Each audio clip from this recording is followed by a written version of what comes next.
नववर्षाच्या स्वागतासाठी तरुणांमध्ये उत्साह दिसून येतोय।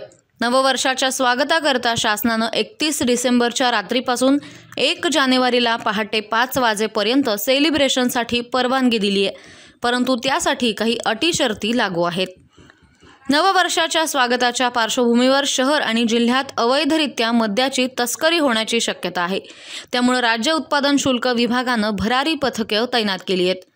दरम्यान 1 जानेवारी ते 29 डिसेंबर दरम्यान 767 मद्य सेवन परवाने ऑनलाईन पद्धतीनं वितरित करण्यात आलेत। 1 दिवसीय परवान्याशिवाय मद्य वितरण सुरू असल्यास उत्पादन शुल्क विभागाकडून कारवाई केली जाणार आहे। अहिल्यानगर शहरासह जिल्ह्यात ठिकठिकाणी सरत्या वर्षाला निरोप देण्यासाठी नववर्षाचं स्वागत करण्यासाठी जय्यत तयारी सुरू आहे। यंदा नववर्षाच्या पार्ट्यांवर पोलीस आणि राज्य उत्पादन शुल्क विभागाची करडी नजर आहे।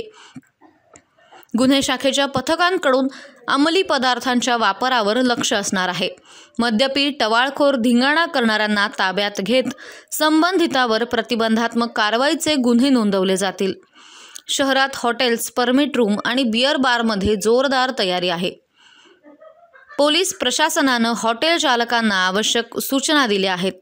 जिल्ह्यात श्रीरामपूर, राहुरी, नेवासा, संगमनेर, नगर शहरात राज्य उत्पादन शुल्क विभागाच्या वतीने भरारी पथकं तैनात आहेत।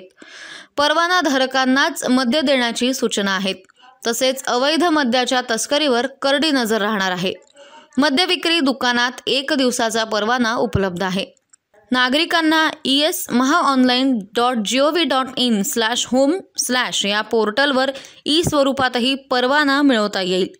जिल्ह्यात विदेशी मद्य विक्रीसाठी रात्री 1 पर्यंत परवानगी आहे, तर परमिट बियर बारमध्ये पहाटे 5 वाजेपर्यंत सेलिब्रेशन करता येईल।